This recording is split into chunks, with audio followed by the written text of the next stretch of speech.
Good morning everyone. Today in this video we'll study about uses of minerals and conservation of minerals and also power resources. But before that I would like to let you know about the mineral distribution in India. So in India there are different belts that has been considered as mineral belts.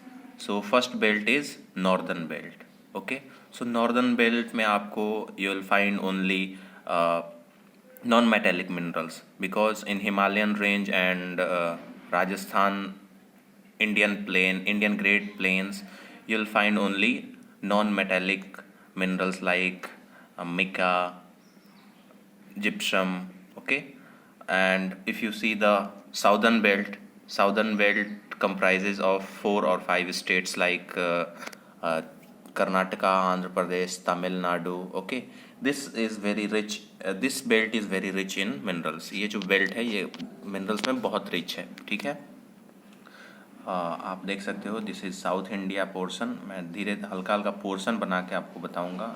I will not make entire map on this page.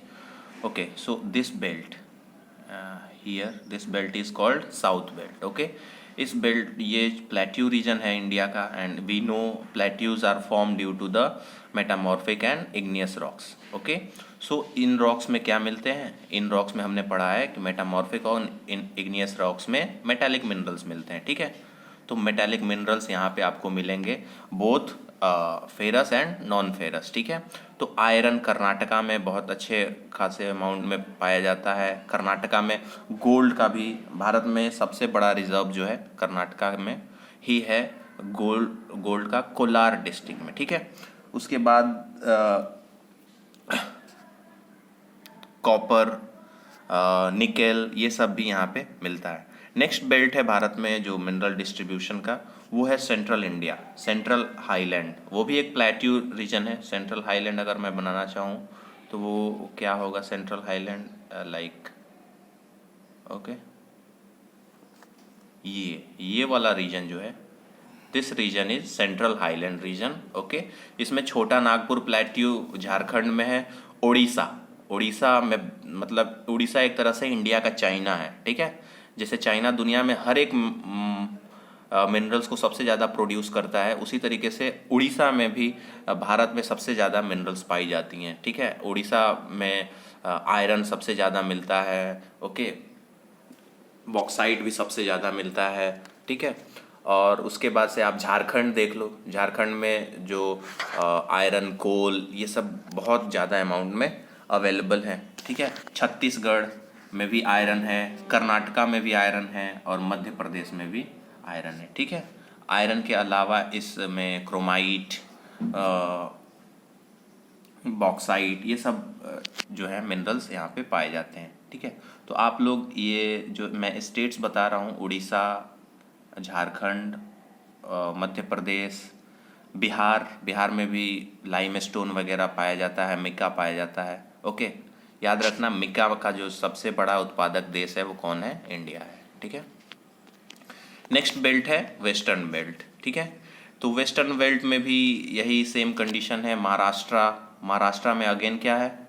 Maharashtra में बहुत अच्छी खासी amount में आपको different kind of minerals मिल जाएंगे because यहाँ पे भी प्लेट्यू रीजन है. फिर गुजरात उतना रिच मिनरल नहीं है गुजरात में, लेकिन गोवा, आंध्र प्रदेश और कर्नाटका, ये सब जो रेंज है यहाँ पे अच्छे खासे अमाउंट में मिनरल्स आपको मिल जाएंगे. आपको हर एक स्टेट का क्या करना है, एक स्पेशल मिनरल जो वहाँ पे सबसे ज़्यादा प्रोड्यूस किया जाता है लिखना है. जैसे कि मैंने 4 बेल्ट बताए ना, northern belt, southern belt and central belt and western belt. इसमें इस बेल्ट का जो आपको डिफरेंट मिनरल्स जो स्टेट प्रोड्यूस करती हैं उसके बारे में बताना है. ठीक है, अब आते हैं हमारे आज के टॉपिक पे. यह है conservation of minerals. Okay, conservation of minerals. आपको ये भी बताना है कि राजस्थान सबसे ज़्यादा क्या प्रोड्यूस करता है. कौन सा मिनरल राजस्थान सबसे ज़्यादा प्रोड्यूस करता है? कौन सा मिनरल जम्मू एंड कश्मीर सबसे ज़्यादा प्रोड्यूस करता है? ठीक है, और कौन सा मिनरल उड़ीसा? ठीक है, तो उड़ीसा का मैं आपको बता देता हूँ. उड़ीसा भारत में सबसे ज़्यादा आयरन प्रोड्यूस करने वाला स्टेट है. ठीक है, अब देखो कंजर्वेशन, ये जो मिनरल्स हैं इसका हमने आपको फॉर्मेशन बताया था कि ये जो फॉर्म होता है ये अर्थ क्रस्ट के अंदर होता है और इसको फॉर्म होने में मिलियंस ऑफ ईयर्स लग जाते हैं, ठीक है। और ये जो मिनरल्स हैं इसको जिस रफ्तार से हम यूज़ कर रहे हैं, इसका कंजम्पशन कर रहे हैं, उस रफ्तार से इसका फॉर्मेशन नहीं हो रहा है। तो इस वजह से क्या होगा, इट विल बी डिप्लेटेड, ये एक दिन क्या हो जाएगा, एग्जॉस्ट हो जाएगा, ख़त्म हो जाएगा। इसीलिए हम इन मिनरल्स को क्या बोलते हैं, नॉन रिन्यूएबल सोर्स ऑफ या फिर नॉन रिन्यूएबल रिसोर्स बोलते हैं, ठीक है। तो इसी वजह से हमें इसका कंजर्वेशन जरूर करना पड़ेगा, अदरवाइज एक दिन ये अर्थ मिनरल से खाली हो जाएगी, ठीक है। क्यों, because we are consuming minerals more than its rate of formation, okay. हम इसके मिनरल्स का यूज कर रहे हैं उसके फॉर्मेशन के रेट से ज़्यादा रफ्तार से, ठीक है। तो minerals are a non renewable resource, ठीक है। मिनरल क्या है, नॉन रिन्यूएबल रिसोर्सेज हैं। नॉन रिन्यूएबल का मतलब एक बार जब एग्जॉस्ट हो गए तो फिर इनको बनने में लाखों साल लगेंगे, इनको बनने में क्या लगेगा, मिलियंस ऑफ ईयर्स लगेंगे, इसलिए इसको नॉन रिन्यूएबल रिसोर्स बोला जाता है, ठीक है। It takes thousand of years for formation and concentration of minerals, वही बात है। The rate of formation is much smaller, the rate of formation is much smaller than the rate at which the human consume these minerals, okay। वही बात है कि जो formation है इसका, जिस रफ्तार से मिनरल्स बनती है उससे ज़्यादा रफ्तार से उसका हम क्या कर रहे हैं, एक्सप्लॉइट कर रहे हैं, उसको हम यूज कर रहे हैं, ठीक है।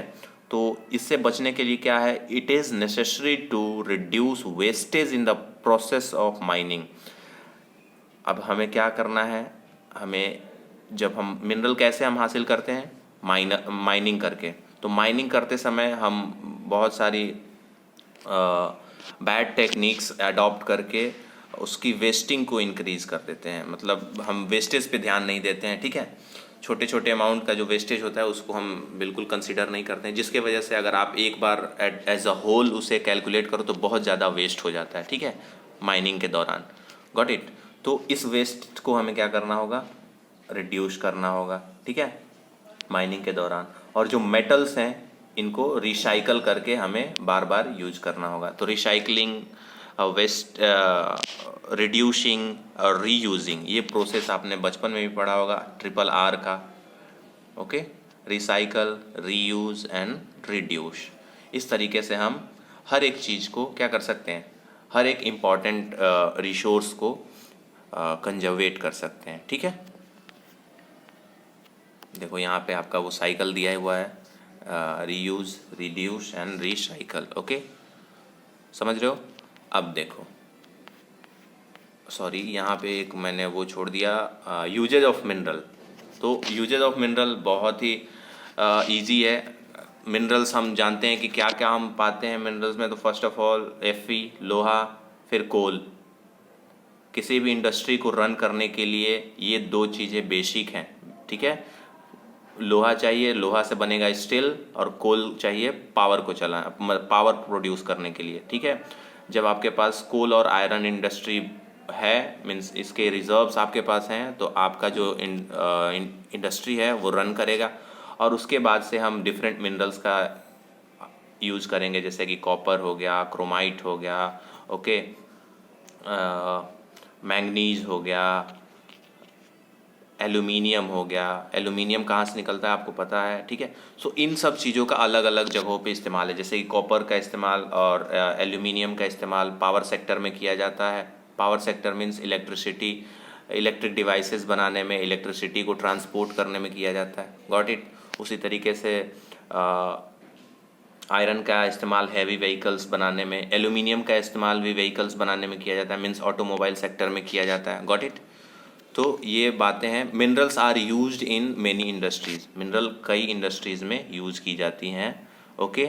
Minerals which are use for gems, वो मिनरल्स जो जेम्स के लिए इस्तेमाल की जाती है। जेम्स का मतलब क्या होता है, गहना बनाने के लिए इस्तेमाल की जाती है।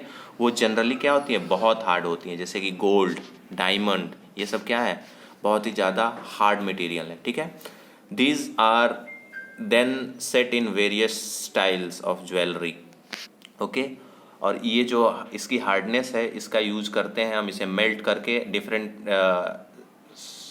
स्टाइल में ज्वेलरी बनाते हैं, डिज़ाइन बना के ज्वेलरी बनाते हैं जो कि बहुत ही ज़्यादा खूबसूरत दिखते हैं। ठीक है, copper is another metal use in everything from coin to pipes. Copper का जो इस्तेमाल करते हैं हर एक चीज़ में किया जाता है। आप एंशियंट टाइम से देखो, कोइंस बनाने में, बर्तन बनाने में इसका इस्तेमाल किया जाता था। आज हम पाइपिंग में और क्या बोलते हैं इलेक्ट्रिक डिवाइसेस बनाने में इसका काम यूज़ करते हैं।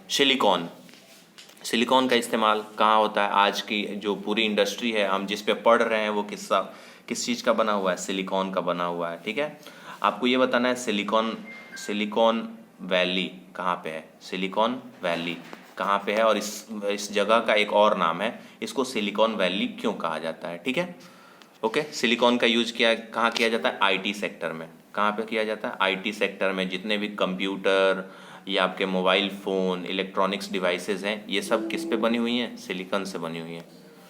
Got it. Aluminium is obtain from its ore, bauxite. हमने बहुत बार इसके बारे में जाना है। और इसका इस्तेमाल ऑटोमोबाइल्स, एरोप्लेन में होता है, बिकॉज ये क्या होता है? ये लाइट होता है। एल्यूमिनियम क्या होता है? एक लाइट मटेरियल है, लाइट मेटल है, मटेरियल नहीं है, लाइट मेटल है। ठीक है, और इसकी कुछ केमिकल प्रॉपर्टीज़ भी होती हैं, जैसे कि ये एयर के साथ मिलके एल्यूमिनियम ऑक्साइड बनाता है, Al2O3 बनाता है, और इसके वजह से इसका इस्तेमाल हम बर्तन में भी करते हैं, बर्तन बनाने में भी करते हैं, मीन्स डिशेस बनाने में करते हैं। Got it. तो एल्यूमिनियम का भी वास्ट यूज है हर एक इंडस्ट्रीज़ में। बिल्डिंग कंस्ट्रक्शन में भी इसका यूज़ है। ओके, किचन कुकवेयर बनाने में भी इसका इस्तेमाल है। तो बहुत सारा यूज है। आप इस लगभग 10 इम्पॉर्टेंट मेटल्स जैसे कि gold, silver, okay, iron, copper, manganese, limestone, got it, platinum, uranium, these materials का आप क्या करोगे? इन मेटल्स का आप यूज़ क्या करोगे? लिखोगे, एक एक लाइन में आप इसका यूज लिखोगे कि किस इंडस्ट्री में इसका यूज किया जाता है। Got it. सो आज के लिए इतना ही। कल हम स्टार्ट करेंगे पावर रिसोर्सेज, बहुत ही इंपॉर्टेंट। पावर रिसोर्सेज में कौन कौन से रिसोर्सेज हैं? तो कन्वेंशनल सोर्स ऑफ पावर है। तो कन्वेंशनल सोर्स क्या होता है? जो पारंपरिक रूप से हम बहुत पहले से इस्तेमाल करते आ रहे हैं, जैसे कि फायरवुड, लकड़ियाँ, पेट्रोलियम, केरोसिन, ये सब क्या है? These are the example of conventional sources. Okay, इनका फॉर्मेशन कहाँ पे होता है? इनका formation deep inside the earth होता है, in between the rocks. In between the rocks कैसे होता है? जब remains of animal and plants earth के अंदर ब्यूरिड हो जाते हैं, और उसके बाद से केमिकल एंड फिजिकल चेंजेज आती हैं उसमें, और इनका फॉसिल फ्यूल में कन्वर्जन हो जाता है। ठीक है, तो इसके बारे में हम डिटेल में पढ़ेंगे कल। आज आपके लिए इतना ही। Thank you, have a nice day, bye bye.